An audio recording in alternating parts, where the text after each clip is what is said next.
কে দেখে, কে শোনে, কে খায়, কে স্বাদ পায়, কে বোঝে, খুঁজে পাওয়া যায় না। এই হল সৃষ্টি রহস্য।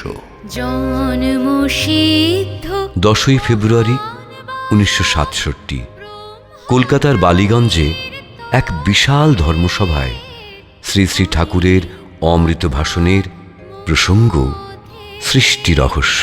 এই কথাই সার, আমি যে বুঝি না সেটাও বুঝি না, চলার পথে থামতে জানি না। আজ থেকে প্রায় 35 বছর আগের কথা বলছি। আমি ওই সময় মাঝে মাঝে পাহাড়ের দিকে চলে যেতাম। গ্যাংটক ছাড়িয়ে লং পাহাড় আছে, আরো ভিতরে তিব্বতের দিকে চলে যেতাম। সেখানে খুব বড় বড় কিছু সাধক আছেন। তারা আমাকে আপন করে নিয়েছিলেন। তাদের কারুর বয়স 150, কারুর 200, কারুর আরো বেশি। তোমাদের শুনে অবাক লাগছে, তারা সব সময় শাস্ত্র চর্চা আর ধ্যান জপ নিয়ে থাকেন। সৃষ্টির উদ্দেশ্য নিয়ে তারা সব সময় চিন্তা ভাবনা করেন। তাদের কাছে খবর গেছে একজন জন্মসিদ্ধ বাচ্চা এসেছে, তাই আমাকে ভালোবেসে ধরে নিয়ে গেছেন।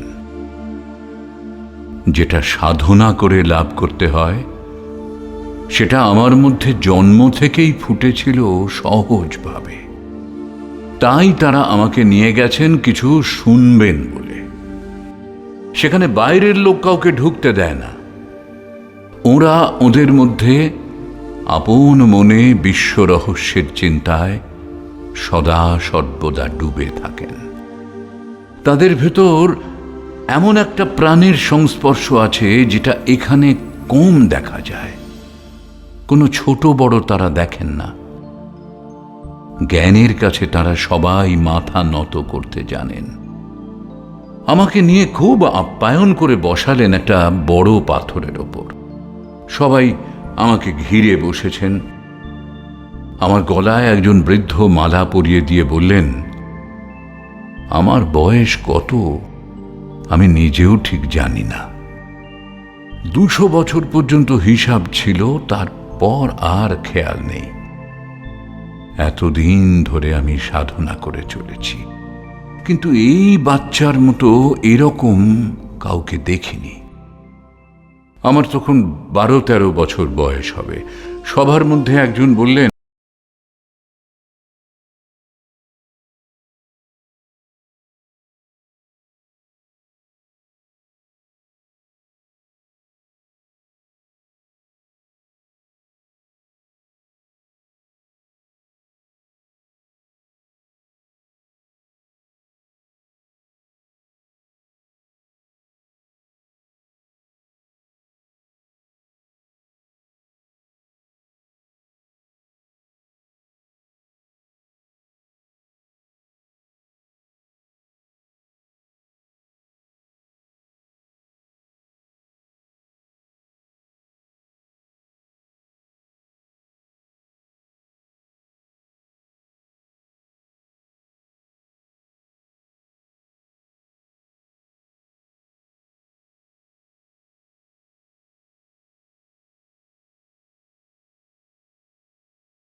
প্রশ্ন তোমার কাছেই রেখে দিলাম।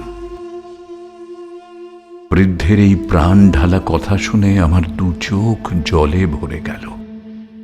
ওই সময় দেখি আগের যিনি প্রশ্নকর্তা, যার 120-25 বছর বয়স, তিনি উঠে আমার কাছে আর এই বৃদ্ধের কাছে ক্ষমা চাইলেন। আমি বললাম, তোমাদের ভালোবাসা আমার চোখে জল এনে দিয়েছে।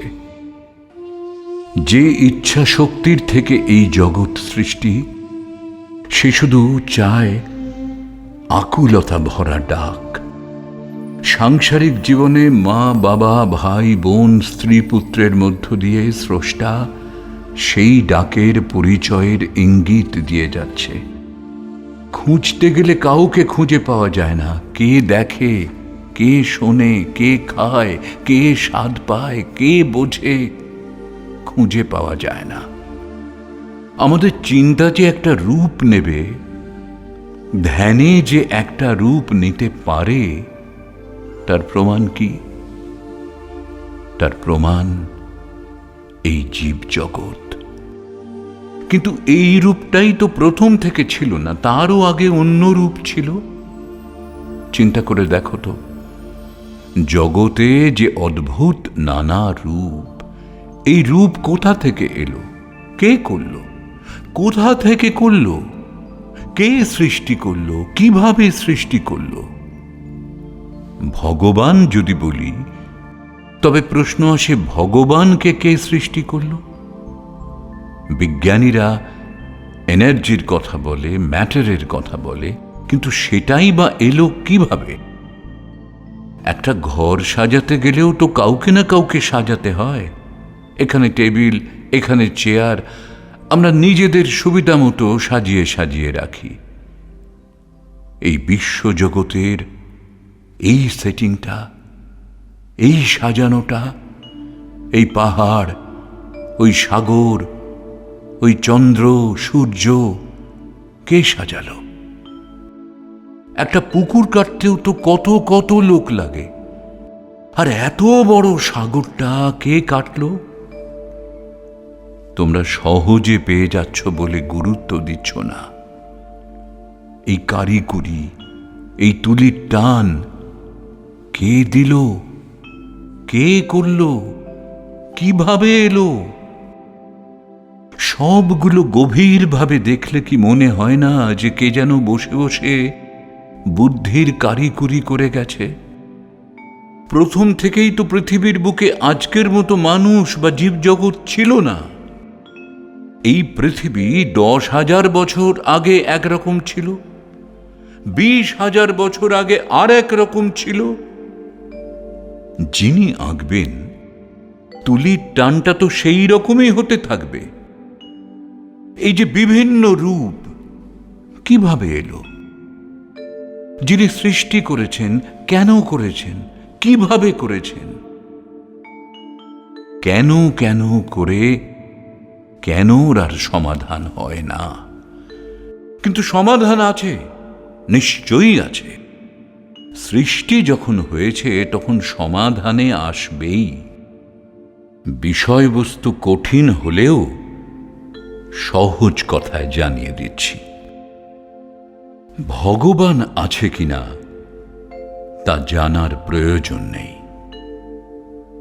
এই কথাটা মনে রেখো, এই মহাকাশে যেখানে কোনো কিছু নেই, একটা ফাঁকা জায়গায় যখন কোনো কথা আসে, তখনই কিছু থাকবে। যখনই বলছো ফাঁকা, তখনই বুঝতে হবে কিছুর উপর দাঁড়িয়েই এই ফাঁকা কথাটা বলছো, তখনই আঁকা হয়ে যাবে। পৃথিবী যদি না থাকতো, জীবজগৎ যদি না থাকতো, তাহলে এই প্রশ্ন উঠত না।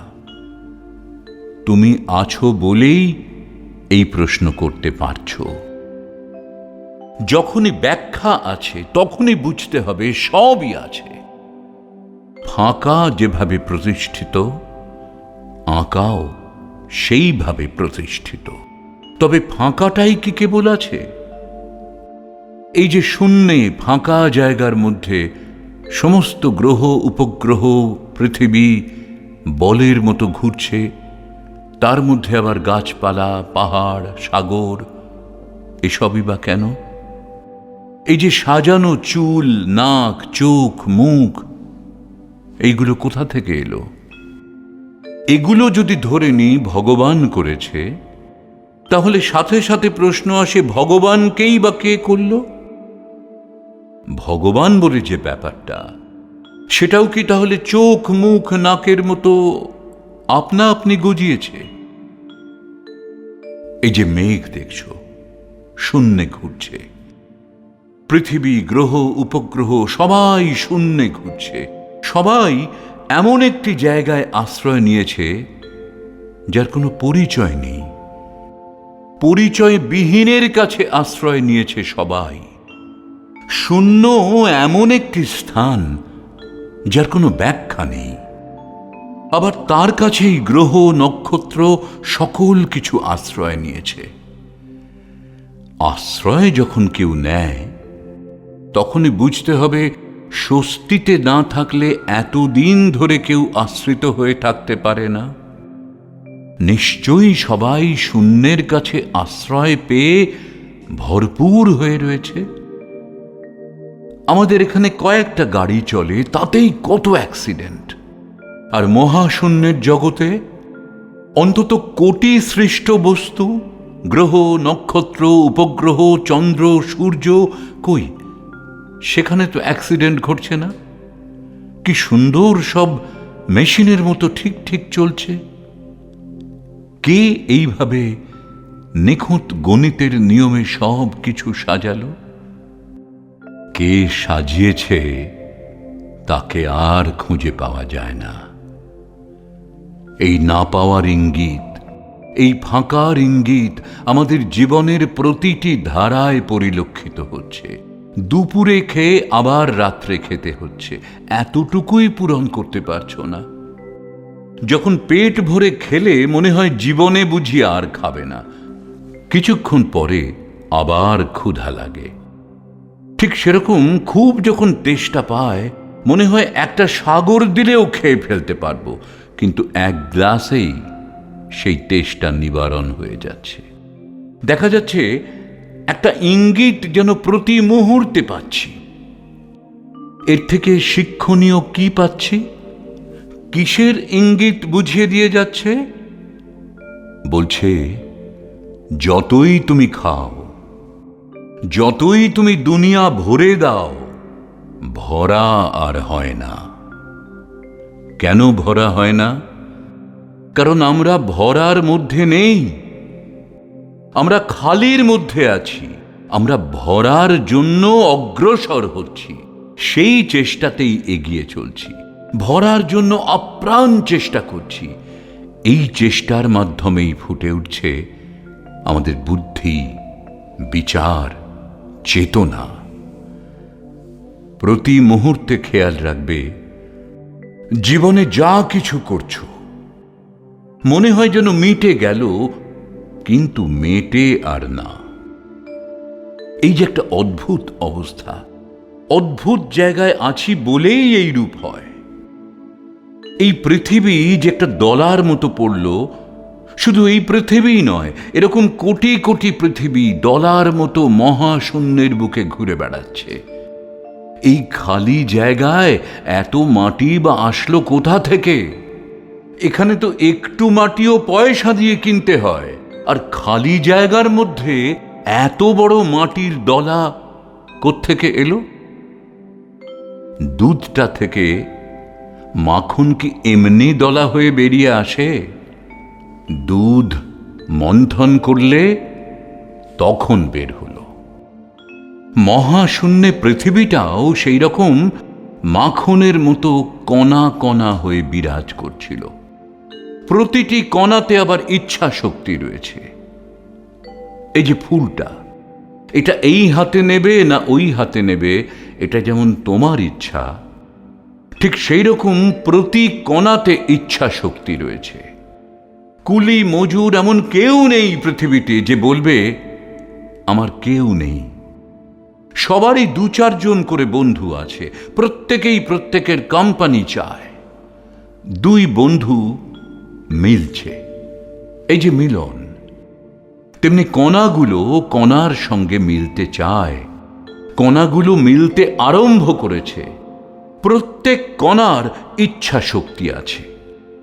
এমন কণাও আছে যা চোখে দেখা যায় না, যন্ত্রেও দেখা যায় না। মনে হয় সমস্ত শূন্যটাই একটা কণা শক্তির রূপ। এভাবে প্রত্যেকের ইচ্ছা শক্তি মিলতে মিলতে মনে হলো, এতগুলি ইচ্ছা শক্তি যদি এক জায়গায় মেলে, তখন তারা ভাবতে থাকে, আমরা তো এক জায়গায় মিললাম, এখন কি করা যায়? তখন বলে, আমরা ফুটে বার হব। যেমন 5 জন একত্র হলেই একটা অভিমত হয়, একটা মতে আসতে চেষ্টা করে, সেরূপ কণা কণা সব মিলতে মিলতে বিরাট হয়ে গেল। আবার এমনও হয় যে বিরাট বিরাট ছিল, তা থেকে টুকরো টুকরো হয়ে বের হলো। ফাঁকা জায়গার কাছে এই পৃথিবীটা একটা কণার মতো।